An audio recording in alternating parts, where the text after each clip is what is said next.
Hello tout le monde, bienvenue dans Feminity Podcast. Moi c'est Chloé. Et moi c'est Anouk. Et vous le savez, c'est le premier podcast féminin sans tabou. Alors déjà, on va faire une version 2 d'un sujet qu'on a déjà abordé, Chloé. Ouais. Qui était « Les hommes et les femmes, sommes-nous si différents ?»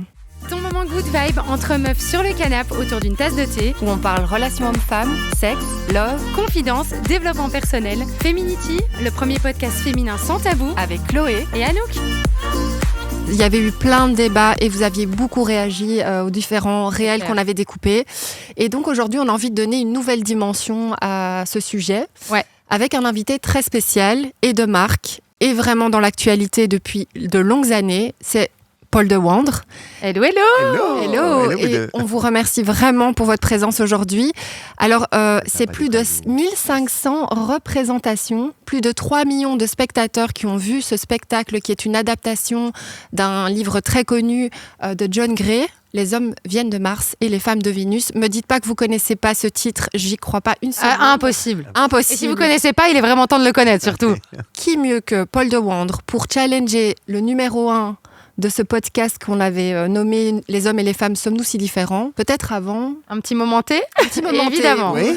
Bah, du coup, Paul, Ah, tea time. on prend le thé parce que Feminity, on espère que vous aussi, vous avez préparé votre thé à la maison. Parce que c'est vraiment le tea time, c'est un moment convivial. Très féminin. Mais bien sûr. Oui, on est ensemble dans un canapé en buvant du thé. Voilà. En partageant nos émotions, nos ressentis. Oh, qu'est-ce qu'on est bien. Mais ça invite c'est à le la... stéréotype. Je peux être bilingue, hein. Ouais, Les Vénusiens. Il est vénusien. Mais on aime bien ce moment un peu régressif Mhm. où, tu vois, on peut parler sans tabou, où on est entre nous et voilà, pas de langue de bois. Non, et puis c'est réconfortant, c'est réchauffant, Voilà. c'est chaleureux. Ouais, Tu vois, ça fait du bien. On serre les mains. En plus, on est en hiver, il fait pas très chaud dehors. Donc on espère que vous êtes bien installés. Ouais. Comme ça, on va pouvoir Prenez rentrer aussi dans un le petit vif thé. du sujet. Ça fait 20 ans, allez, ça va faire 20 ans que tu le fais. 30 ans que le livre existe. Ouais. Oui, ça fait 30 ans que le livre existe, ça fait 20 ans que tu fais la représentation, que tu l'as fait en spectacle. Mhm. Alors, pour ceux qui n'ont pas vu, il faut savoir que le spectacle, en fait, est un peu sous forme de...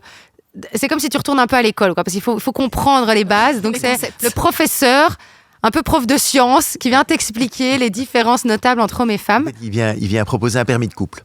Ah oui, Ah avec oui, les points, c'est avec vrai. des points. Avec les points comme le Parce que permis. Très souvent, on se Ouais. retire des points dans son couple quand l'autre ne fait pas comme on aurait réagi, quand il laisse le panier de linge au pied de l'escalier, cet imbécile-là. Ah, ma hantise. Ça nous rend dingue. Enfin, ça vous rend dingue, mesdames. Et donc, comprendre pourquoi, et parfois, il peut ne pas le monter, et tout ça. Et donc, en fait, le problème n'est pas dans la différence, le problème, c'est l'interprétation qu'on va donner. Et souvent, en fait, la frustration naît de l'interprétation qu'on fait de ces comportements différents. Clairement. Et donc, quand on comprend pourquoi, comment, on se dit, c'est juste un mec ou c'est juste une nana, déjà, ça allège un petit peu la relation et ça permet de mieux se comprendre, tout simplement. Mais ce qu'on aimait bien, justement, c'était cette approche quand même légère. Bon, c'est un sujet humoristique, quoi. Voilà, c'est un sujet qui continue de passionner. C'est fou qu'on en parle depuis 20 ans et on n'a toujours pas percé le mystère, en fait. Pourtant, tu nous as expliqué encore, hein, comme dit Chloé. Et on en a encore marre quand elle laisse putain de panier de l'âge. Mais on aimait bien justement cette approche qui reste fraîche, en fait, Ouais. et En fait, tu vois, actuelle. j'essaye pas de défendre un modèle de société. Je suis pas dans l'idée il faudrait que ce soit différent ou Moi, je prends le constat aujourd'hui. On est en couple. Comment on fait pour vivre heureux ensemble avec ce qu'on est Ouais. et vraiment dans le respect de chacun, sans imposer son point de vue à l'autre, ou sans essayer de convaincre l'autre que notre manière de faire est la bonne. Non, il y a deux manières différentes de fonctionner. On les appelle masculin et féminin parce qu'on se rend compte que beaucoup de femmes fonctionnent de manière dite féminine, beaucoup d'hommes, mais évidemment c'est pas du tout absolu. Des femmes sont très capables, notamment dans le monde professionnel, d'être très très actives, d'être dans ce côté masculin. Les hommes peuvent être très féminins aussi. Donc Ouais. c'est pas les hommes et les femmes, c'est deux logiques différentes. Et mon idée c'est d'apprendre le bilinguisme. On connaît l'importance J'adore. du bilinguisme en Belgique. Et donc, Ah oui, ça. c'est bien de parler le masculin et le féminin. Et surtout, comme aujourd'hui, les couples, avant, du temps de nos grands-parents, personne n'aurait imaginé reprocher à son mari, aucune femme n'aurait imaginé reprocher à son mari d'avoir utilisé la mauvaise éponge pour faire la vaisselle. Hein. Oui, parce qu'il la faisait pas. Non, il ne savait pas où était la cuisine. Il savait juste où était la Il savait chaise même pas pour où était la manger. cuisine, voilà. Et donc, chacun vivait dans son monde. Et donc, dans ces mondes séparés, il n'y avait pas tellement d'interaction. Aujourd'hui, il y a beaucoup plus d'interaction, autant Ouais. à la maison qu'au bureau. Et c'est là où l'importance de mieux se comprendre, parce qu'on vit ensemble, et heureusement qu'on vit ensemble. Et je trouve ça génial, mais en même sûr. temps, vivre ensemble demande aussi une meilleure peut-être compréhension de de ce qu'on est chacun. Sur ces plus ou moins quasi 20 ans où tu traites ce sujet, quelles sont les différences que toi tu as pu voir? Quelles sont les adaptations peut-être que tu as dû faire dans ta manière d'amener les choses? Mais je pense que j'ai vraiment accès, vraiment comprendre que c'est pas les hommes et les femmes, c'est nos parts masculines et féminines qui sont chacun de nous. Ça, c'était quelque chose que j'avais déjà, enfin, c'est toujours comme ça que je l'ai vécu et tout ça, mais je pense que ça devient un peu plus compris aujourd'hui que ce que ça pouvait l'être avant. Oui. C'était moins entendu, ces parts-là. Je pense qu'aujourd'hui, jongler avec nos parts masculines et féminines, c'est quelque chose qui devient plus naturel pour chacun d'entre nous. On comprend en fait l'idée derrière ça. Et c'est... Je t'ai dit, c'est dans cette interaction dans le quotidien. Je pensais aussi de pouvoir faire la distinction entre, évidemment, qu'il faut une égalité entre, je prône évidemment l'égalité entre les hommes et les femmes, mais c'est pas spécialement l'égalité du partage des tâches de tout à 50-50. Pour moi, c'est pas ça l'égalité. C'est l'égalité dans le respect total de ce qu'on est chacun. Oui, totalement. Et dans la complémentarité. C'est ça, et dans la complémentarité qu'on peut avoir. Et pour moi, c'est dans la discussion qu'on peut avoir. Et c'est chaque couple est différent là-dedans. Il y en a qui aiment bien certaines choses, il y en a qui aiment bien d'autres. Enfin, il n'y a pas de règle à avoir où il faudrait que chacun fasse 50% du... Enfin, pour moi, ça me paraît totalement illusoire d'être dans une idée que l'égalité, c'est le partage exact de tout. Pour moi, l'égalité, c'est le respect total de ce qu'on est chacun. C'est pas tout à fait la même chose. C'est vrai que ce que j'ai aimé, c'était justement le fait que tu te dégages de la volonté de rester dans les stéréotypes, dans les cases. J'ai vraiment aimé que tu puisses... j'ai vu ton spectacle à Abidjan où justement tu invites les cultures ou toutes les... Parce qu'on est d'accord que dans les pays aussi... Culturellement, il peut y avoir aussi des associations hommes-femmes très différentes, donc c'est pas évident. J'ai vu que tu as fait pas mal de pays. Et j'ai aimé cette idée-là parce qu'au premier abord, on va se dire, ouais, ça y est, c'est les hommes et les femmes, la grande ligne au milieu. Et je trouve ça génial que tu puisses revisiter le sujet et le réadapter en fonction de parties plus assumées, comme masculine, féminine aujourd'hui. Je trouve ça très intelligent, en fait. Et puis, c'est une grille de lecture parmi... plein d'autres. On ne se définit pas que par ce trait qu'on a plutôt masculin-féminin. Il y a plein de... Enfin, il y a notre caractère, notre nature, notre éducation, nos blessures d'enfance. Enfin, tout ça va évidemment jouer. Donc, l'idée, c'est absolument pas d'amener l'alpha et l'oméga. Je viens pas avec une vision hégémonique de ce que le monde devrait être. Et surtout, j'essaye d'éviter justement ce débat aussi sur les questions d'inné, d'acquis, de stéréotypes et tout, parce que je pense qu'on vient dans ce débat-là avec nos idées, avec nos blessures d'enfance. Et moi, j'ai grandi, mes parents sont séparés à ma naissance. J'ai grandi avec 3 grandes sœurs et juste ma mère, que mon père, je le voyais pas beaucoup. Et donc, j'ai grandi dans un univers très féminin. Et donc, pour moi, quand j'ai entendu parler de ces différences, j'ai dit, oui, j'étais juste un petit mec dans cet environnement féminin. Tu les ressentais ? Je ressentais, oui. Et donc, pour moi, c'est évident qu'il y a évidemment qu'on a des parts masculines et féminines, mais il y a des différences qui sont présentes. Ah, mais complètement. Simone de Beauvoir, qui elle a été blessée parce que son père voulait un garçon. Évidemment que pour elle, et de l'époque dans laquelle elle a grandi, c'était inaudible d'entendre parler de différence entre hommes et femmes. Évidemment que tout son combat sur le fait qu'il n'y a pas de différence, et c'est tout à fait légitime. Et donc, quoi qu'on puisse dire, si on est dans une idée qu'on est convaincu qu'il n'y a pas de différence et qu'on veut tout faire pour les nier, c'est pas ce que je vais dire ou qui va changer, ou les études qui vont me convaincre du contraire. Non, mais surtout que c'est une richesse en plus, la différence. Là où on essaye actuellement de casser toutes ces différences et de mettre tout le monde sur le même, au même niveau, je me dis, mais c'est un petit peu dommage en fait, finalement, de vouloir...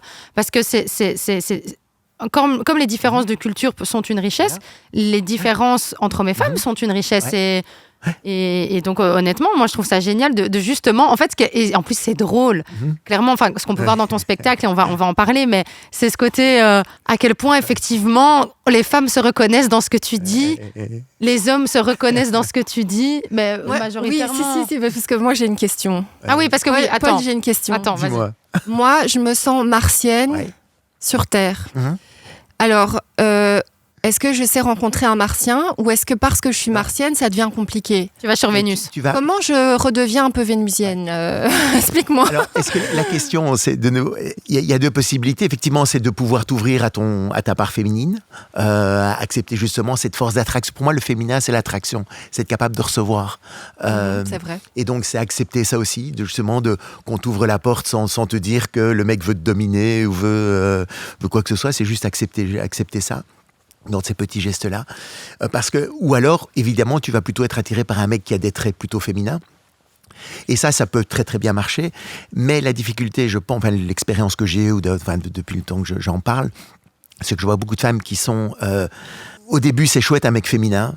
Parce que c'est mignon, il est doux, il est tendre, etc. Il n'est pas dans la lutte et tout, mais au bout de 5 minutes... Il comprend et t'écoute. Et c'est ça, mais au bout de 5 minutes, c'est un gosse de plus à la maison. C'est clair.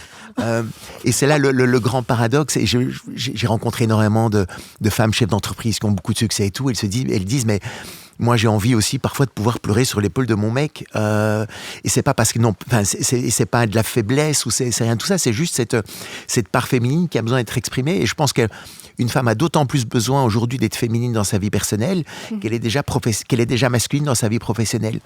Et donc c'est un équilibre qui est important, mais c'est compliqué parce qu'effectivement un homme qui voit sa femme qui réussit, qui est là très masculine, il se dit moi masculin je connais, donc voilà, je continue à être masculin, mais cette part féminine qui est en elle peut effectivement souffrir. Donc la martienne peut rencontrer un martien, mais doit aller alors à la quête de sa féminité. Voilà, de sa féminité. Dans le couple alors. Voilà, ouais, dans le couple. Pas forcément dans la vie professionnelle, mais dans le couple. Ouais, totalement. Et c'est une bascule, c'est un équilibre qui est assez fin à avoir, mais c'est très très important, oui, parce que martien dans le couple, on est dans la lutte, dans le combat tout le temps, etc. Et c'est usant pour tout le monde. C'est pas. Je pense que ce qui est pas toujours évident, c'est le côté fiable du partenaire qui fait que du coup on puisse éventuellement se lâcher. Parce qu'on parlait justement dans ton spectacle, tu parles de confiance, d'acceptation. Ouais. Moi, vu que je suis martienne, c'est hyper important pour moi. Et donc, si j'ai cette fiabilité de mon partenaire martien et cette confiance, je pense que je pourrais regagner cette féminité. Ouais. Mais le truc, c'est que l'inverse, ça peut aussi aller dans l'autre sens. Ouais. C'est que peut-être, je ne sais pas, on ne va pas faire de la psychologie bien sûr. ou de la thérapie en 2 minutes, mais beaucoup de femmes, je veux dire, ont de la difficulté à faire confiance à des mecs. Pourquoi ? Parce qu'elles ont vu leur père se séparer, parce qu'elles ont entendu leur mère ou leur sœur dire « tu ne peux pas faire confiance aux hommes, c'est tous des si ». Enfin, il y a quand même un men-washing qui a quand même été assez présent dans beaucoup de familles. Donc, pour beaucoup de femmes, c'est horrible de faire confiance à un homme, et parfois à raison. Je ne suis pas en train de dire que tous les hommes sont mais surtout, je pense qu'on sélectionne. Quand tu as justement cette image, cette idée en tête, tu vas avoir... tu vas attirer des gens à qui tu ne peux pas faire confiance. Voilà, et donc en fait, ça va juste ancrer le fait que tu ne puisses pas leur faire confiance. Ouais. Parce que tu crées la réalité par rapport à tes croyances. Oui, je suis d'accord avec vous. Maintenant, je donne ma confiance. C'est plutôt fiabilité dans la vie à deux, dans la continuité, dans les choses que tu demandes et qui sont faites. Oui, mais dans le lâcher-prise aussi. Ouais. Je suis assez d'accord avec vous. Parce que c'est vrai que le lâcher-prise, et ça, je pense qu'on l'a toutes les deux. Moi, peut-être un peu moins à certains moments, mais c'est vrai que je pense qu'on est toutes les deux un peu dans le fait qu'on n'a pas eu le choix de prendre peut-être ce rôle masculin. Ouais. Et donc, en fait, là où je pense que c'était peut-être pas une part finalement de notre identité de base, à force de répéter la même chose, tu as un peu l'impression, tu n'arrives plus à dissocier si c'est ton identité ou si c'est systémique. Voilà, exactement. Ou si tu l'as pris. Et que du coup, c'est dur de t'en détacher parce qu'en fait, c'est comme si tu perds une partie de ton identité aussi, parce que si je suis plus ça, qui suis-je ? Et c'est là toute la difficulté ici entre pour être bien avec l'autre, il faut être bien avec soi. Quelle est cette part justement de soi qu'on doit travailler pour être bien dans la relation ? Mais tu vois, je pense, la semaine dernière, j'étais avec dans une maternité où on fait des trucs avec les papas et les mamans et des choses comme ça. Oh, c'est cool. Et là, il y a je me rends compte, en fait, tu vois, il y a beaucoup de femmes en fait qui n'aiment pas que leur copain ou leur mari s'occupe des enfants parce que il va pas changer la couche comme elle l'aurait fait. Et donc il y a beaucoup d'hommes qui lâchent prise et écoute, si c'est pas bien comme je fais, barre-toi, fais-le toi-même, quoi. Oui, donc après ça va se plaindre. Oui, mais tu fais rien. Et tout, mais oui, mais je le fais, mais t'es pas contente. Donc on se sent parfois un peu. Alors il y en a parfois qui profitent de ça pour ne plus rien faire. On est d'accord, mais le fond est quand même assez présent et c'est là ce lâcher prise, cette confiance à faire que la couche est peut-être pas tout à fait mise comme tu l'aurais fait, mais accepte ça. Si tu veux une collaboration, accepte que les choses ne soient pas faites exactement comme tu voudrais qu'elles le soient. Oui, et que chacun a sa manière de faire. Et quel est le plus important là-dedans? Est-ce que c'est la qualité de la relation que tu as? Est-ce que ça vaut le coup vraiment de s'engueuler parce que le scotch n'est pas mis exactement au bon endroit? Peut-être pas, quoi. Mais donc, pour ça, il faut aussi avoir une certaine une construction perso aussi. Mais je me rends aussi dans les difficultés par rapport à la charge mentale, où effectivement, beaucoup de femmes souffrent en disant « j'aimerais bien qu'ils m'aident plus ». Oui, mais par exemple, si une mère sait que son enfant a un contrôle de maths à 10h du matin et qu'il a ramé, il n'est pas tout à fait sûr, à 10h moins 2, elle va commencer à réfléchir. Le mec, il fait son truc, il verra bien le soir, mais donc on peut pas, c'est pas parce qu'il va faire plus ou moins que ça va lui enlever cette charge mentale. Même s'il dit qu'il va chercher l'enfant à la crèche, à 6h, elle va se demander, mais est-ce qu'il y a bien été? Par rapport à cette confiance et tout. Même si on dit qu'on y va, et même si on le fait, c'est pas ça qui va faire que cette charge mentale va être plus légère. C'est dingue, hein? Je te jure que je suis... Tu vois, quand tu parles, je suis là. Ah bah ouais. Mais nous, on avait aussi... envie de parler des rencontres et aussi des nouveaux moyens de rencontrer, parce qu'on s'est dit, ce qui était intéressant dans les différences justement peut-être d'approche entre les hommes et les femmes dans les rencontres ou dans ces techniques aujourd'hui qui sont des applications, qui sont d'abord on parle, on textote, on fait... On sextote parfois, mais ça c'est un autre débat. C'est encore autre chose. Mais on s'est dit, est-ce que là aussi, il y a une approche homme-femme qui est différente? C'est-à-dire que ce soit la drague, la rencontre, se dire, tiens, un homme va avoir très peu de critères, il va avoir une idée générale de ce qu'il souhaite comme partenaire. Est-ce qu'il va être dans son instinct? Est-ce que la femme va être peut-être un peu plus cartésienne à ce moment-là? Est-ce que tu as une idée un petit peu sur ces aspects-là? Je crois que j'ai l'impression, le sentiment que j'ai, c'est que c'est très très varié. Ouais. Là-dedans, tu vas avoir des hommes qui vont rechercher l'amour, des femmes qui vont rechercher que du cul. Parfois, ça peut arriver aussi. La grosse tendance, c'est plutôt l'inverse, mais c'est pas. Ça peut tout à fait arriver dans l'autre sens aussi. Un homme qui va faire les critères, oui, moi je veux bien une femme, il va plutôt effectivement. Je veux une femme. Ah oui, yes, j'ai choisi mes critères. Elle est vivante, elle respire. C'est ça, oui. J'ai pas encore essayé une morte. Elle me fait pas chier. Mais tu sais que ça, juste pour une parenthèse, on avait fait un podcast qui s'appelle Mais que veulent les femmes, et où nous on mettait un peu nos listes de critères, et en fait on avait demandé à des hommes, et ils ont confirmé d'ailleurs dans les commentaires, c'est que bah oui, nous on veut juste une femme qui soit belle, qui soit sympa et qui me fasse pas chier. Et là où nous ça fait pas du tout partie de nos critères, qu'elle me fasse pas chier, tu vois. C'est déjà impossible. Mais oui déjà. Non mais c'est assez fou de se dire, nous on a un panel, enfin on a tout un programme de vie, une liste, tout un. Et alors et majoritairement les mecs disaient bah oui, nous on veut juste une meuf qui nous fasse pas chier quoi. Mais parce que, tu vois, je te disais, ces petites remarques du quotidien où t'as pas le droit de faire ça, enfin, il a élevé le vide dans ce sens-là, mais non, c'est dans ce sens-là, enfin, tous ces trucs-là, c'est vrai qu'à la longue, on a vraiment ce sentiment-là. Et l'erreur aussi que font beaucoup d'hommes, c'est que quand une femme commence dans le spectacle, si vous vous souvenez, je parle de la vague, d'exprimer son ressenti, ses émotions. Là, les hommes prennent ça personnellement comme une critique et donc ils ont l'impression qu'elles font chier alors qu'elles font pas chier. Ça, c'est une demande de leur part. Vous exprimez votre ressenti, vous avez besoin de vous sentir comprise et c'est fondamental pour un homme de comprendre ça. Mais quand les hommes le comprennent pas, le sentiment qu'ils ont, c'est « il me fait encore chier ». Donc effectivement, ils cherchent quelqu'un qui va être bonne humeur tout le temps. Un peu compliqué. Là, il rêve un peu, là. Surtout qu'on est cyclique. Quoi. Mais nous, on est cyclique, les hommes sont, c'est linéaire, donc. Plutôt, mais comment parce que là, on explique justement toutes ces différences, on les connaît, donc on sait, les femmes sont comme ça, les hommes sont comme ça. Comment on fait pour gérer cette histoire? Parce que nous, on se disait avec Anouk, on est sur Vénus. Bon, Anouk est souvent sur Mars. Mais de temps en temps, elle revient un peu chez nous. Juste les vêtements. J'ai rien à mettre, mais sur Mars. Voilà, mais sur Mars. Mais sur Mars. Et comment on fait? La vague, La vague, je suis plutôt... plutôt linéaire. La vague, non? Ouais, mais je la lisse moi-même. Moi. Enfin, je la lisse. Mais donc, comment on fait en fait pour ne pas rester chacun sur sa propre planète Comment on se rencontre? Mais justement, moi, je crois que mieux tu comprends ces fonctionnements différents, mieux tu les acceptes et moins ils prennent de place. Toi, quand je parle de la vague ou de la grotte, la grotte, c'est le mec qui veut pas parler et la femme qui dit mais pourquoi il me parle pas? Et c'est très insécurisant pour elle parce que quand deux femmes ne se parlent pas, sur Vénus, quand on se parle pas, c'est qu'on est fâché. Ouais. Oui. Et donc beaucoup de femmes interprètent mal le silence de leur mec en disant mais pourquoi est-ce qu'il est tellement fâché contre moi qu'il veut même plus me parler? Donc évidemment qu'elle veut aller le chercher, qu'elle veut savoir ce qui se passe. Sauf qu'il faut qu'elle comprenne que s'il est comme ça n'a rien à voir avec elle. Et quand elle sait que ça n'a rien à voir avec elle, déjà, elle, c'est plus serein pour elle. Elle se dit pas merde, il va me quitter ou quoi. Non, il est juste comme ça, voilà, ça va durer.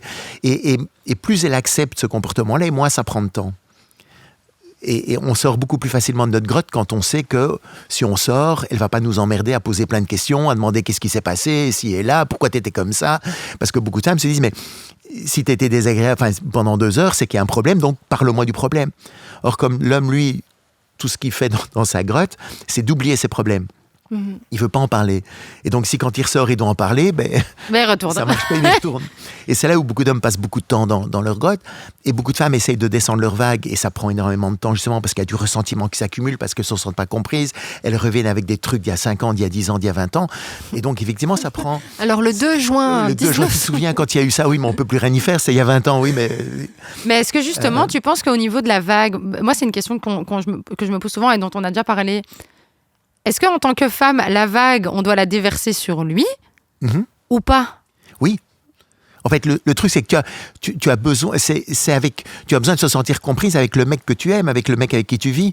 Se sentir comprise par ta mère ou ton psy, c'est chouette, mais c'est pas, ça peut aider, mais fondamentalement, c'est pas ça. La qualité de la relation, c'est de pouvoir te dire, et la vague, c'est pas, alors c'est là où il faut faire attention, je te parle pas d'une femme dépressive qui a des problèmes psy ou qui est pas bien dans sa peau et qui va déverser son mal-être, hein. C'est pas la vague.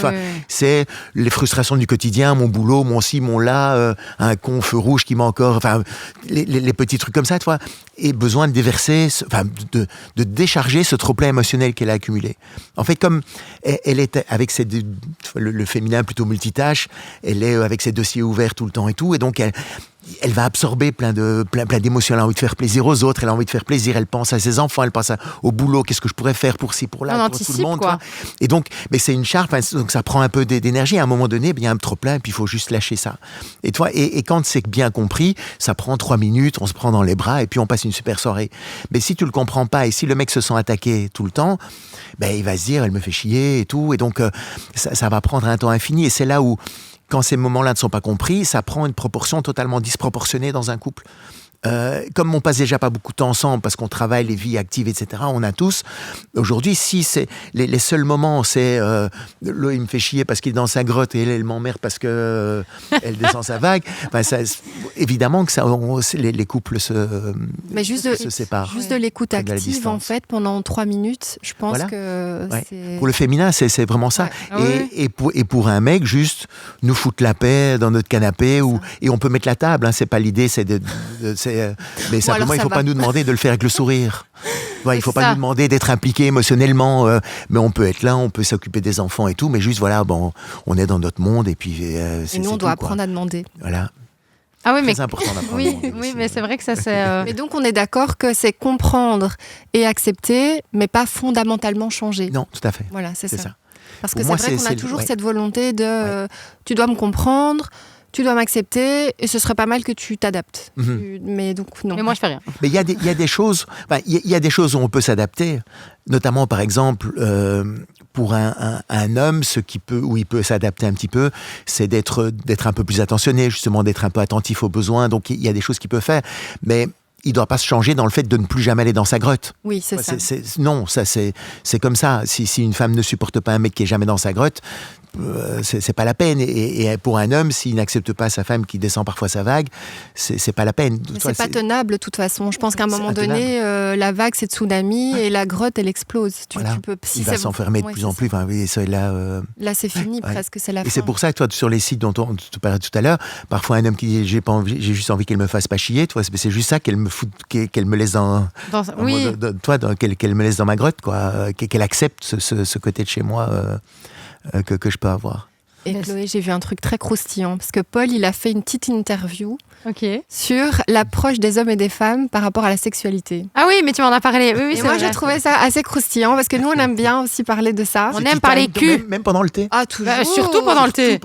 Non, c'est les trucs les plus croustillants, c'est toujours pendant le thé. On sait que je trouvais ça assez dingue, c'est que justement, tu disais que, et on l'a remarqué aussi, qu'il y a pas mal de tabous quand même encore dans les couples. Même avec aujourd'hui cette exposition de la sexualité, de la féminité, voilà, c'est partout, tout le temps, mais les gens n'en parlent pas. On a fait un podcast sur la sexualité, on a eu des retours, les gens nous ont dit, même entre amis, très proches, on n'ose pas parler de ces choses-là. C'est jamais un sujet qu'on aborde. Et tu dis que les grandes lignes, quoi. Voilà, mais donc avec ton conjoint, si c'est compliqué de lui dire, écoute, en fait, j'ai envie que tu me chauffe le four un peu plus, comme tu disais dans le... Ah oui, mais oui. Que tu préchauffes le four. Oui. Ou que voilà, j'aime ça, je n'aime pas ça. Et l'homme, pouvoir quand même avoir un moment câlin, alors que peut-être la femme n'est pas dans un moment où elle en a envie. C'est fou parce que ça peut vraiment aussi... mettre un mauvais mood dans la relation, alors que c'est quand même le fondement aussi. Enfin, c'est hyper important, le sexe. Super important. Et c'est très difficile d'en parler. Et en plus, la difficulté, notamment sur les plus jeunes aujourd'hui, c'est que la seule éducation sexuelle qu'ils ont, c'est ou bien à l'école, on parle de préservatifs, de trucs de danger, de sida, enfin... MST. Il n'y a rien de, il y a rien de beau là-dedans et ni de grand plaisir, ou de plaisir ou bien c'est le porno où il n'y a pas de sentiments, etc. Et donc je me souviens il y a quelques années, c'était un titre, je crois que c'était dans l'Express, la couverture de l'Express, c'est le sexe, le retour des sentiments, comme si c'était eu un truc mais qui avait été oublié, mais je suis d'accord. Donc et ça reste encore un petit peu oublié. Et pour moi la beauté du sexe, c'est aussi justement parce qu'il y a un échange qui va au-delà de la relation physique, mais ça se construit. Et c'est pour ça que sur la durée, une relation peut être de plus en plus belle. Mais c'est pas ce qu'on nous apprend, c'est pas ce que les films porno nous montrent. Et donc les mecs les jeunes aujourd'hui se disent il faut faire ça et ça et ça dans la technique et les fellations et le truc, comme si c'était elles vont adorer se prendre du sperme dans la figure, comme si c'était le truc de la terre. Non, enfin crache-moi dessus. Oui, c'est ça. Comment est-ce que je peux faire du trash talking pour qu'elle soit excitée? Mais c'est vrai qu'il y a beaucoup trop de théories. En fait, c'est comme tu dis, il y a énormément de théories, il n'y a pas assez de lâcher prise. C'est ça. En fait, oui, il y a beaucoup de théories, mais il n'y a pas assez même de communication entre l'un et l'autre. Alors qu'en plus, l'orgasme, il est décuplé quand tu as des sentiments et que tu es vraiment en phase avec la personne. Hein. C'est pas du tout la mécanique, quoi. Il y a aussi une partie... mais bien sûr, mais c'est même bien plus que l'émotionnel. Mais même le slow... Enfin, maintenant, on parle aussi de slow sex pour justement se reconnecter à tout ce qui se passe avant. C'est bien quand t'as la des pénétration mots de dos aussi. Hein. Quoi ça? Le slow sex? Quand t'as des mots de dos, c'est bien aussi le slow sex. Pour ceux qui ont... Ok. Non, mais quand tu... Non, mais vas-y, n'hésite pas. Tout ça, c'est bien, je trouve. C'est vrai? Non, mais n'hésite pas. Quand tu dois pas mettre les jambes derrière ton cou. Non, mais parfois, quand tu les mets derrière ton cou, tu tires la colonne vertébrale. Parfois, t'as des courbatures le lendemain. Ah oui, ça, j'ai sûr. Donc, le slow sex, de temps en temps, ça peut être pas mal pour alterner. Oui, pour moins faire des galipettes dans tous les sens et sauter partout. C'est mieux que les squats. Hein. Ah, ça, moi, j'ai des courbatures. Hein. Ah, voilà. Ah, bah oui. Mais c'est bien. Avec les squats, bien sûr. Toujours avec les squats. C'est toujours une histoire de squat. Ça commence toujours par une histoire de squat, de toute façon. Mais ça, c'est biologique, cette approche différente des hommes et des femmes par rapport au sexe? C'est l'action C'est très difficile. C'est difficile de répondre. Très difficile. Ce que je remarque, c'est que j'en parle depuis longtemps et beaucoup de gens se retrouvent la manière dont... Ah, oui. Est-ce que c'est inné, est-ce que c'est acquis, est-ce que ça devrait pas être comme ça? Peut-être. Moi, je trouve que quand c'est bien compris, c'est magnifique comme ça. Pourquoi vouloir le changer? Tu vois, et notamment quand une femme, beaucoup de femmes féministes critiquent les hommes en disant mais elles deviennent comme eux. Je vois pas pourquoi, quel est le but de devenir comme ce que tu exècres. Non, enfin reste ce que tu es. Alors oui, tu peux critiquer ce qu'il y a, mais ne deviens pas comme eux. Je suis le premier surpris que le spectacle a toujours encore autant de succès. Au bout de, je me dis tout le monde doit le savoir maintenant. Mais non, en fait les gens, comme je te dis, ils ont la théorie, mais ils n'arrivent pas à la mettre en pratique. On n'arrive pas à la mettre en pratique et c'est Un bête exemple, hier j'ai Anouk au télé, parce qu'Anouk et moi, bon, ça, on est des copines, donc du coup, on se raconte de petites vies. On se fait des petits podcasts. Et ce qui est génial, c'est que dans les deux femmes que nous sommes, on va dire que je suis, moi, celle qui a peut-être les traits très féminins, là où Anouk va avoir ce côté vachement plus masculin, mais du coup, qui va me faire comprendre beaucoup de choses. Bon, après, Anouk est aussi coach, mais je veux dire, tu vas réussir à me faire comprendre des choses. Et donc, hier, je l'appelle. Et je sais pas, et on discute, on discutait d'un sujet, et justement, par rapport aux hommes, etc. Par exemple, quand tu es une femme, et que tu es avec ton compagnon, c'est un bête truc, mais genre, quand il part... En soirée, par exemple. En soirée, au restaurant, peu importe. Enfin, bref, qu'il part sans toi...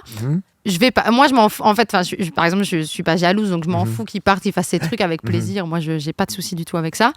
Mais j'ai juste besoin de ce petit moment juste avant je suis pas encore partie. Donc, un petit câlin, un bisou, quelque chose. Et là où je me suis rendu compte qu'en fait, l'homme, comme il n'est pas multitask et qu'il est à 100% dans ce qu'il fait, c'est que quand la personne, elle est avec ses copains, elle est avec ses copains. Quand elle est avec moi, elle est avec moi. Mais à partir du moment où il va partir, il est déjà parti dans sa tête. C'est ça. Et donc, Anouk m'expliquait, elle me disait, oui, mais l'homme, lui, toi, tu as besoin d'attention, et lui, il a besoin que tu lui fasses confiance. Voilà. Tu as bien écouté. Oui. Non, mais surtout, tu lui as dit, analyse aussi quand il revient, comment ça se passe, et ne tire pas de conclusion. C'est ça. Et vois comment ça se passe quand il revient. Et effectivement, elle me disait, en fait, tout va bien. On donne ce qu'on aimerait recevoir. C'est ça l'erreur qu'on fait. Et comme je disais, le masculin a plutôt besoin de confiance, et donc il va donner de la confiance. Et donc lui, quand il part, il te fait toute confiance que tu es suffisamment grande, dynamique, organisée, débrouillarde pour pouvoir te passer de lui pendant 2 jours. Tu vois, c'est pas un enjeu pour lui que tu pars, que tu sois là ou pas là. Il est content d'être là, mais c'est pas un enjeu pour lui s'il n'est pas là pour toi. Et toi, tu vas plutôt justement, comme tu as besoin de petites attentions, tu vas plutôt avoir tendance à dire comment ça va aller, est-ce que tu as ci, est-ce que tu es là, peut-être quand tu pars, etc. Donc en disant tu vas me manquer ou des choses. Et lui il dit mais pourquoi est-ce qu'elle me fait, moi je suis capable d'organiser mes voyages tout seul, pourquoi est-ce qu'elle vient m'emmerder Oui, là c'est parce que toi tu veux prendre soin, c'est une impression de... C'est ta manière de montrer ton amour à travers des petites attentions, parce que c'est ce que tu as envie d'avoir, et lui il te donne ce qu'il a envie d'avoir aussi. Et est-ce que du coup, comme tu dis... Donc là, l'important, c'est de changer ça. Ah. Et toi et moi, maintenant, j'ai compris, maintenant que je suis bilingue, avant, toi, moi, je faisais comme tous les mecs, je partais, au revoir, on repart de jeu, et je partais beaucoup. Et c'est vrai que maintenant, mais quand je pars, voilà, oui, je vais partir de jouer, et puis ça va être dur, oui, ça va être dur, et puis tu vois... un bisou à Corinne.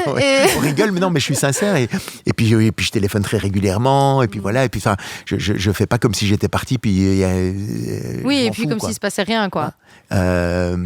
Et elle maintenant, elle me pose, si je rate un avion, tu vois, elle me dit à quelle heure est le prochain, ou un train, maintenant plus les trains, mais à quelle heure est le prochain, elle va pas, tu vois, je te l'avais bien dit, t'es toujours à la bourre, et si, et là, gna gna. Oui, pas faire le reproche, pas faire un peu, c'est ça, ou être un peu maternante, mais tu vois, il faudrait que tu fasses comme ça, non, laisse-moi organiser mes voyages comme je veux, quoi. Du coup, oui, c'est ça. Ayez une copine martienne, quoi. Ah oui, moi je suis très contente d'avoir une copine martienne. En fait, tu m'aides beaucoup dans ma vie sentimentale. En fait, c'est pas que j'ai compris les hommes, c'est que comme je fonctionne comme ça, en fait, quand je te donne la répartie, c'est juste je me dis moi je serais déjà partie, je me serais pas, voilà. Ouais. Oui, mais c'est ça. Mais en fait, t'as l'impression qu'il y a un manque d'amour, Oui. C'est que quand toi t'as besoin d'attention, d'affection, que tu le donnes, et nanana. Si t'as pas, comme tu dis, de la même manière la réciproque, tu peux douter de l'amour de l'autre, alors que lui te le montre. D'une autre manière. Oui, tu le perçois pas. D'être là, en fait, le fait d'être là et d'être vraiment 100% là, déjà, c'est un acte d'amour pour un homme, de vraiment être focus sur la personne avec qui il est. Oui. Mais aussi, l'acte d'amour pour lui, c'est de te faire confiance que t'as pas besoin de lui. Tu vois, et c'est exactement dans l'entreprise, tu peux le voir aussi. Un patron avec une collaboratrice. Une collaboratrice qui a des dossiers, etc. Le patron lui dit, moi je lui fais toute confiance, il pose jamais une question, il te laisse gérer le truc comme tu veux et tout. Alors pour certaines femmes masculines, ça peut être intéressant, mais pour certaines femmes, on dit, mais il s'en fout, il me pose jamais une question, il me demande pas si ça va bien, il me demande pas si j'avance bien sur le dossier, il n'a pas de feedback, etc. Donc il me laisse dans mon jus. Ouais. Et donc elle trouve ça comme... Et lui, il a l'impression d'être un manager extraordinaire parce qu'il fait confiance. Ouais. À l'inverse, il faut t'adapter à la personne. Une patronne avec un mec, elle va être là justement. Est-ce que ça va? Est-ce que tu as tout ce qu'il faut? Et le mec dit mais arrête un peu. Fais-moi confiance. J'ai déjà une maman, j'ai déjà une meuf. J'en ai déjà, ça va. Elle me fait déjà chier à la maison tout le temps. Il leur remet une couche. Toi, donc lui, il va percevoir ces attentions que tu fais de manière tout à fait positive. Oui. Lui, il le perçoit comme un manque de confiance. Je suis totalement donc il ne se sent pas aimé. Et même au boulot, de manière large. Tu vois. Et donc, c'est là où c'est important de comprendre ses besoins différents pour donner à l'autre ce dont il ou elle a besoin, tout ça, simplement. Mais tu vois, dans le management... Et c'est vrai dans le boulot aussi, quoi. Dans le management, moi, je suis manager et j'ai 24 personnes dans mon équipe. Et c'est vrai qu'au départ, moi, je suis plutôt, vas-y, je donne confiance. Voilà. J'ai vu que ça ne marchait pas pour tout le monde. Voilà.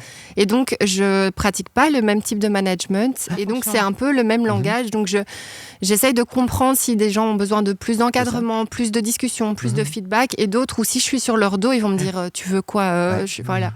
Donc c'est vrai que c'est fou le lien. Est-ce que justement... C'est très basique à comprendre, mais c'est tout simple, mais c'est énorme comme différence. Est-ce qu'il y a des choses justement, parce que là c'est vrai qu'on se tacle un peu tout ça, donc c'est un peu oui mais les mecs machin, les filles ça. Quelles sont les choses qui selon toi sont vraiment bénéfiques, qui sont nos différences l'un pour l'autre? Des forces quoi. Ouais. Pour moi, tout est bénéfique l'un pour l'autre parce que je vois nos différences comme les polarités d'un aimant. Et c'est la différence qui crée l'attraction. Justement, entre ces fonctionnements masculins et féminins différents. Donc, pour moi, toute différence est bonne parce qu'elles augmentent l'attraction. C'est pas toute différence non plus. Hein. Des différences, quand on est dans des différences énormes culturelles ou quoi, parfois ça peut être compliqué. Hein. Donc, je pense que pour qu'un couple tienne bien, il faut quand même qu'on ait plein de points communs. À votre avis, qu'est-ce qui rend un homme heureux en couple? On parlait tout à l'heure. La paix, oui, la quiétude. Au-delà de ça. Au-delà de ça. Qu'est-ce qui, à votre avis, qu'est-ce qui rend un homme vraiment heureux en couple? On avait dit confiance, acceptation. Ça doit être autre chose. Ouais, un autre élément. Ouais. C'est bien. Waouh! Le bug! C'est moi qui vous pose les questions. J'adore. Qu'est-ce qui rend un homme heureux? Attends, en couple. Ce qui rend un homme vraiment heureux en couple, c'est quand il vous voit heureuse. Oh, c'est joli. Oh, c'est tellement mignon. Gaëtan, il est d'accord sur notre ingé son. C'est vrai? C'est vrai. Ouais. Alors, je sais, c'est un secret bien gardé. Hein. Oh, c'est il trop est tellement mignon. bien gardé qu'il y a certains hommes qui ne sont même pas au courant. Donc, ça, c'est fort. Bon, on va le diffuser. En fait, le secret, la devise masculine du bonheur en couple, c'est si tu es contente, je suis content. Oh, c'est incroyable. En fait, parce que lui, tu vois, dans cette complémentarité, lui, il se sent compétent. Tu vois, il se sent fort et compétent. Okay. Et donc, en fait, donc on est tous les deux nourris là-dedans. Je réussis à te rendre heureuse. Voilà, j'ai réussi à te rendre heureuse. Tellement selfless. C'est beau. C'est tellement, tu sais, dans le don. Ouais. De soi, alors que nous, on est vachement dans le... Je t'ai dit qu'on a beaucoup à apprendre des hommes. Je t'ai dit. C'est vrai. Vive Mars. Quand c'est bien fait, tu vois, le truc, c'est ça. Mais il ne faut pas non plus qu'il devienne dominant par rapport à ça. Tu vois, je vais le rendre heureuse en lui tapant sur la gueule. Donc évidemment que c'est pas... heureuse. Sois heureuse maintenant. Ouais. Et ça peut être double tranchant parce que justement, quand vous n'êtes pas tout à fait heureuse, ou si vous justement par rapport à la vague, il prend ça très facilement ça personnellement en disant mais sois heureux s'il te plaît, regarde tout ce que je fais pour toi. Oui, et donc en fait ça peut être très insécurisant pour lui parce que son objectif c'est qu'un jour vous soyez heureuse une fois pour toutes quoi. Avec tout ce qu'il fait, il est là, il s'implique et tout. Ah oui, ça n'arrivera pas, par contre une fois pour toutes c'est bon. Ça marche pas. C'est par vague. Mais tu vois, c'est dans cette complémentarité là il y a une belle combinaison, il y a une belle alchimie qui peut se créer parce qu'on justement nos besoins ne sont pas les mêmes. Qu'est-ce qui rend les femmes heureuses? Je crois que ce qui rend les femmes heureuses, c'est quand elles se sentent uniques aux yeux de leur... Ouais, ça c'est vrai. C'est vrai. Et là aussi, en fait, le féminin a besoin de savoir quelle est la relation la plus importante dans la vie de son chéri. Ouais, elle est spéciale, en fait. D'être tout à fait spéciale. Ouais. Et tu vois, c'est cette alchimie-là qui fonctionne bien.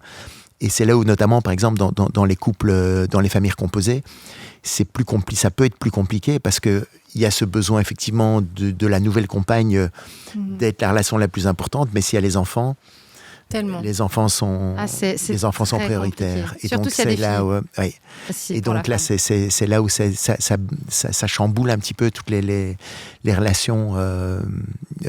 Donc, où ça rend les choses encore plus complexes là-dedans. Ouais. Et donc, il faut une grande communication des deux parents dans les familles recomposées pour qu'ils aient cette confiance en sachant que la femme sache malgré tout qu'elle est si elle veut devenir la plus importante, ça va être très compliqué. Et si le nouveau conjoint n'est pas parent, parfois c'est encore plus compliqué. Je trouve. C'est quelque chose que j'ai déjà rencontré, c'est pas évident. Et alors tu as l'impression d'être entre deux... Ton enfant et ton voilà, qui chacun réclame en fait d'être spécial.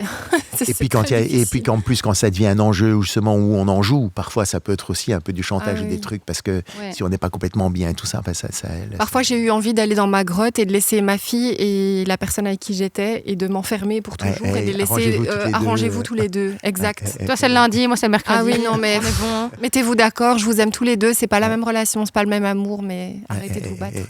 C'est compliqué. Et donc ça évoque beaucoup et c'est là où il faut de plus en plus, à mon avis, être construit, voir un peu, aller voir en soi ce qui se passe quand l'autre m'énerve, etc. Pourquoi, comment, qu'est-ce que... Et d'avoir ce recul-là, oui. Pour clôturer, je pense que ça peut être intéressant pour toutes les personnes, justement, les parents ou les couples qui veulent être parents. Il y a quand même quelque chose qui change parce qu'il y a la relation de couple et puis la relation parentale qui est deux collaborations finalement, qui sont deux collaborations. Comment toi, quels sont peut-être les conseils que tu pourrais donner pour gérer l'une et l'autre au sein d'un même couple? Et je pense que avant tout, c'est comprendre que l'amour est multiple. Et l'amour qu'on donne à un enfant n'a rien à voir avec l'amour qu'on donne à un conjoint. Ou alors, si tu commences à donner... Si tu manques d'amour du conjoint et que tu transfères cet amour-là vers tes enfants, c'est pas terrible, c'est pas très sain. Et c'est là où il peut y avoir des jalousies qui peuvent arriver, mais le problème n'est pas la relation avec les enfants, c'est tout un problème de ta relation à toi ou avec ton conjoint. Donc, il faut aller vraiment résoudre les problèmes où ils sont. Si tu as un problème avec ton couple, tu vas avec ton couple, mais tu le résous pas en compensant avec une proximité de tes enfants. Et comment on peut trouver l'équilibre dans tout ça? C'est pas évident, parce que même pour les trucs les plus simples, prendre un enfant dans ses bras, parce que tu prends son bras, parce que tu penses que c'est dans ta relation par enfant, c'est sain. Prendre un enfant dans tes bras pour te consoler d'une dispute que tu as eue avec ton mec ou avec ta nana, c'est pas la même chose. Or, tu le prends dans les bras. L'action est la même, mais la raison c'est l'intention qui est derrière, qui est complètement différente et qui va se transmettre. Oui, tu dois lui donner un environnement sécurisant pour qu'il soit autonome, mais pas toi te sécuriser. Te sécuriser auprès de... Moi, je pense que le rôle du père aussi, c'est de favoriser le lien mère-enfant dans la petite enfance. Tu vois, c'est pas spécialement de faire 50% des biberons.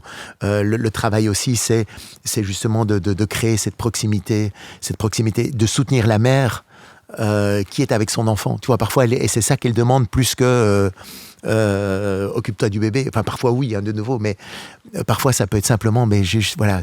Mais accepte ce lien aussi. J'ai besoin d'en parler. J'ai besoin que tu me fasses un thé. J'ai besoin que tu me fasses un truc. Enfin, j'ai besoin que tu prennes soin de moi et tout. Mais prends soin de moi et je m'occupe de notre enfant plutôt que occupe-toi de mon enfant et je suis toute seule. Non, c'est pas ça qui va la ressourcer le plus. Mais tu sais que c'est génial ce que tu dis parce que j'ai vu une vidéo qui parlait de ça il y a pas longtemps et qui parlait exactement et elle avait imagé en mettant un enfant, derrière l'enfant la maman, derrière la maman le papa. Et en fait, elle expliquait que là où il y a un dysfonctionnement actuel concernant les couples et les familles, etc., qui peut parfois être compliqué pour la maman. Après, bien sûr, il y a les complications pour le papa aussi, qui lui a besoin de trouver sa place et que la maman ne donne pas toujours la place à l'homme. Parce qu'elle est dans sa dépendance aussi par rapport à son enfant. Et bon, ce qui peut peut-être être... Enfin voilà, c'est un peu compliqué aussi avec les hormones, la vie, tout ça. Mais... Le baby blues. Tout ça. Mais ce que je veux dire, c'est que il faut savoir intégrer l'homme. Mais c'est vrai qu'elle expliquait que dans un schéma, entre guillemets, classique maman, papa, enfant, c'est que la femme était au milieu et qu'effectivement, elle avait besoin que l'homme la protège en fait, et garde son dos pour qu'elle puisse en fait se ressourcer auprès de lui et de se faire... donner à l'enfant. Et je trouvais ça une belle image parce qu'en fait, ça montre effectivement tout le rôle du père, au-delà d'être du père vers l'enfant, c'est du père vers la mère vers l'enfant. Voilà. Et je trouvais ça très beau. C'est comme ça qu'il crée le lien aussi avec son enfant. Et je crois que la nature, tu vois, c'est plus facile. Beaucoup de pères avec un tout petit savent pas. Enfin, on l'a pas eu 9 mois dans notre ventre et tout ça. Enfin, ça prend peut-être un petit peu plus de temps de créer ce lien et notamment, mais ça peut se faire justement à travers la mère et cette exigence, il y a des pères qui sont là, mais moi je veux donner le biberon pour avoir le lien. Non, l'enfant avec sa mère et soit là pour protéger ça. Et puis tu vas avoir tout le temps après. Enfin, c'est comme ça que tu vas aussi créer le lien avec avec ton enfant parce que tu fais ça. Et donc c'est là où l'égalité pour moi n'est pas 50% des tâches. Chacun a son rôle aussi, chacun peut trouver une place, mais c'est pas des places qui sont spécialement interchangeables. Mais de nouveau, ça doit être fait dans une communication, dans un accord des deux. Oui, dans l'envie, les besoins de chacun et de la dynamique du couple. De la dynamique du couple, mais si on est dans cette idée, il faut qu'on fasse chacun à moitié. Même les femmes ne sont pas toujours conscientes en fait du besoin qu'elles peuvent avoir d'avoir juste ce soutien de leur chéri. Ouais. C'est beaucoup plus important pour elles d'avoir le soutien de leur chéri que le fait qu'ils changent la couche une fois sur deux, quoi. C'est ça. Merci en tout cas, un grand merci. Pour ce podcast qui était juste génial. On a encore plein de questions, tu t'en doutes, mais on est des femmes, c'est normal. Je reviendrai. Avec plaisir. On veut une partie 2. On demandera à Chantal. Chantal, on voudra une partie 2. Mais en tout cas, si vous voulez retrouver Paul, parce qu'on a cette chance que ce spectacle continue encore de tourner. Le 17 février, Marche en Famenne, pour les Bruxellois et... une petite surprise peut-être. Une petite surprise pour nos amis bruxellois. Donc ce sera du côté, bien sûr, le 12 mars, du côté du Cirque Royal de Bruxelles. Ensuite, tu pars le lendemain, le 13 à Mons, le 14 à Liège, le 30 à Malmedy. Wow. Et ça, c'est que pour janvier, février, mars. Et puis donc, tu auras aussi du côté de la France. J'ai du côté en France, pas mal de dates. Ça, on peut retrouver ça. On peut voir sur mon site pauldevendre.com. Paul de Vendre, je pense, Belgique, génial. Paul de Vendre. pauldevendre.com. En France, c'est vendre, oui, c'est vrai. Le W, ils l'ont pas encore. Donc, tu auras toutes les dates en France aussi. Et alors, est-ce que tu as encore d'autres dates à l'étranger pour le moment, en dehors de la France? J'ai une date en Suisse, à Genève. Et puis... Parce que tu as fait énormément de pays sur toutes ces années. Mais donc, on peut toujours s'informer, pauldevendre.com. Voilà. Et là, il y a toutes les dates. Ça peut être un super cadeau de Saint-Valentin. Évidemment. Oui, d'un peu se comprendre. Nos chéris, nos chéris. Trop bien. Et j'ai fait le spectacle justement parce que pour les femmes, souvent, elles me disaient mais comment est-ce que je pourrais amener mon chéri? Parce qu'une conférence sur le couple, ça fait chier tout le monde. Clairement. Un spectacle, tu peux pas dire non. Donc, les meufs. Le spectacle, il dira jamais non et il est ravi quand il vient. Exactement. Il sait pas très bien ce qu'il vient voir, mais quand c'est un cadeau, mon amour, ne t'inquiète pas. Viens et confiance. Et confiance. Tu vas voir. Mais super, encore un grand merci. Merci à vous, c'est très sympa. On a hâte de te revoir. On a hâte de venir te voir au cirque. Surtout. On pourra peut-être faire un petit débrief après. Franchement, on va faire ça. Ça, ce serait top. Mais super, merci beaucoup. Merci beaucoup. Nous, on vous retrouve bien évidemment sur tous nos réseaux sociaux, feminity.podcast, TikTok, Instagram, Facebook, Threads et surtout les longs formats, YouTube, Spotify, Apple Podcast, Deezer. Revenez regarder tous nos épisodes. Il y en a plein qui sont en lien avec tout ce qu'on vient de raconter. Likez, partagez, commentez. Voilà. Et on vous fait d'énormes bisous. Salut tout le monde. À bientôt. Merci. Voilà.